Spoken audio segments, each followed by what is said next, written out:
Hello बच्चों, let's read this question.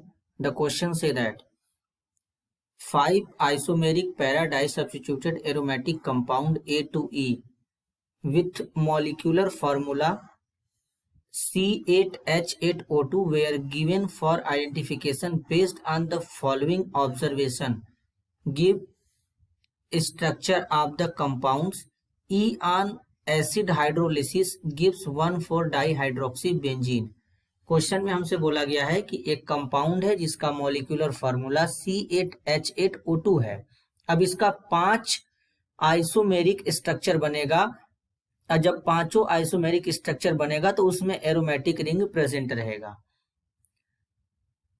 अब जो 5 स्ट्रक्चर बनेगा A to E means A बनेगा, B बनेगा, C बनेगा, D बनेगा, E बनेगा। तो उसमें जो E है, E का एसिड हाइड्रोलिसिस करेंगे तो 1,4-डाईहाइड्रोक्सीबेंजीन देगा।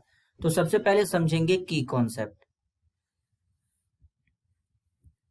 की कॉन्सेप्ट होगा identification of organic compound. Identification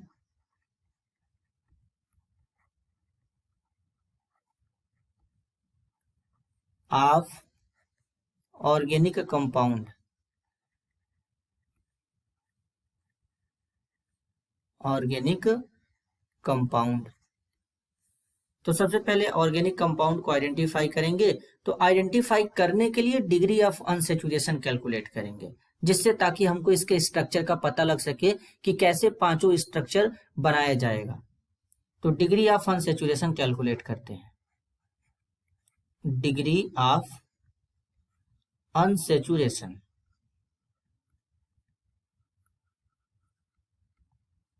अब डिग्री ऑफ अनसेचुरेशन कैलकुलेट करेंगे तो इसका एक फॉर्मूला होता है 2NC। NC का मतलब यहाँ पे नंबर ऑफ कार्बन होगा, +2 माइनस NH मतलब नंबर ऑफ हाइड्रोजन, और 2 से डिवाइड कर देंगे। अब यहाँ पे फॉर्मूला गिवन है, C8H8O2। इसका मतलब 2 हो जाएगा, नंबर ऑफ कार्बन हो जाएंगे 8 +2 और नंबर ऑफ हाइड्रोजन कितने होंगे, 8 होंगे। अब यहाँ पर जो O2 है इसको नेग्लेक्ट कर दिया जाता है, तो इसको 2 से अब डिवाइड करेंगे। तो सबसे पहले सॉल्व कर लेंगे। सॉल्व करेंगे तो हो जाएगा 18 - 8।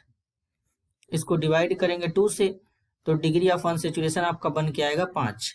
अब डिग्री ऑफ अनसेचुरेशन 5 बनने का मतलब है कि इस कंपाउंड के अंदर एक बेंजीन रिंग प्रेजेंट होगा, क्योंकि जब डिग्री ऑफ अनसेचुरेशन 4 होता है तो बेंजीन रिंग ऑलरेडी प्रेजेंट होता है, क्योंकि बेंजीन रिंग के लिए डिग्री ऑफ अनसेचुरेशन 4 होता है। तो यहाँ पर 5 है डिग्री ऑफ अनसेचुरेशन, इसका मतलब इसके अंदर एक बेंजीन रिंग प्रेजेंट होगा।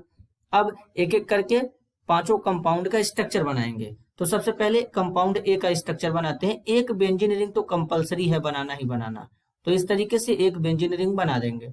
अब इस पे एक ग्रुप लगा देते हैं CHO, एल्डिहाइड ग्रुप होता है, और यहाँ पे लगा देंगे OMe। अब ये जो Me लिखा गया है इसका मतलब होता है मिथाइल ग्रुप, मतलब सिंगल बॉन्ड CH3, इस तरीके से। अब इसका दूसरा स्ट्रक्चर बनाएंगे। जब इसका दूसरा स्ट्रक्चर बनाएंगे तो कुछ इस तरीके से बनाएंगे, CH2CHO, यहां पर इस तरीके से हो जाएगा।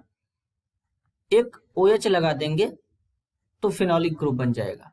अब कंपाउंड C का स्ट्रक्चर बनाएंगे, तो जब कंपाउंड C का स्ट्रक्चर बनाएंगे तो फिर एक बेंजीन रिंग बना देंगे इस तरीके से। अब यहां पर हो जाएगा C double bond O, Me मतलब CH3 यानी मिथाइल ग्रुप, और एक OH यहाँ पे लगा देंगे। तो इस तरीके से 3 स्ट्रक्चर बन गए। अभी 2 स्ट्रक्चर हमें और बनाना है, तो अब बनाएंगे D वाला स्ट्रक्चर। तो फिर से एक बेंजीन रिंग बनाएंगे कुछ इस तरीके से, बेंजीन रिंग हो जाएगा, और यहाँ पे लगा देंगे COOH, एक मिथाइल ग्रुप लगा देंगे। अब बनाएंगे स्ट्रक्चर E,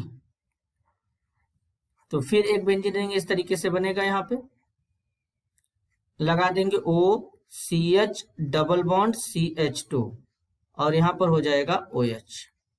तो ये हो गया आपका कंपाउंड E का स्ट्रक्चर, और ये 5 आइसोमेरिक स्ट्रक्चर बन गए। और ये पांचों के पांचों स्ट्रक्चर पैरा डाई सब्स्टिट्यूटेड है, मतलब इसमें जो ग्रुप जुड़े हैं वो पैरा पोजीशन पे जुड़े हैं इस तरीके से। अब यहाँ पर ये जो कंपाउंड ई है इसका एसिड हाइड्रोलिसिस कराएंगे, तो इसका एसिड हाइड्रोलिसिस कराते हैं तो उससे पहले इसका स्ट्रक्चर फिर से एक बार बनाएंगे। बेंजीन रिंग हो जाएगा OCH double bond CH2। Acid hydrolysis कराएंगे तो एसिड के प्रेजेंस में हाइड्रोलिसिस करा देंगे। अब हाइड्रोलिसिस का मतलब वाटर के मॉलिक्यूल आएंगे, एक OH यहाँ भी लगा रहेगा इस तरीके से। अब वाटर का मॉलिक्यूल आएगा HOH करके, इस बॉन्ड को इस तरीके से ब्रेक कर देंगे, तो ब्रेक कर देंगे तो यहाँ पर एक OH इस तरीके से जुड़ जाएगा, एक OH यहाँ पे जुड़ जाएगा, और जो बाई प्रोडक्ट है कुछ इस तरीके से बन जाएगा CH2 डबल बॉन्ड CHOH। इसको विनाइल एल्कोहल कहते हैं। अब ये विनाइल एल्कोहल जो है कुछ इस तरीके से यहाँ पर इसका टाटोमेराइजेशन हो जाएगा, तो टाटोमेराइजेशन होने के कारण ये H जो है इनोलिक H इस पे चला आ जाएगा, तो कुछ इस तरीके से यहाँ पर ये हो जाएगा, कन्वर्ट हो जाएगा CH3 CHO में कन्वर्ट हो जाएगा। और यहाँ पर ये जो कंपाउंड बना है इसका नेमिंग कर लेंगे 1 2 3 4 5 6। अब पहले और चौथे कार्बन पर यहाँ पर क्या है, OH ग्रुप अटैच्ड है, तो इसको लिखेंगे 1,4 डाई हाइड्रोक्सी। OH को हाइड्रोक्सी लिख देंगे, और ये बेंजीन रिंग के साथ जुड़ा है तो यहाँ पे लिख देंगे बेंजीन। तो इस तरीके से 1,4 डाई हाइड्रोक्सी बेंजीन का फॉर्मेशन हो जाएगा। This is your answer. I hope you understood it well. All the best.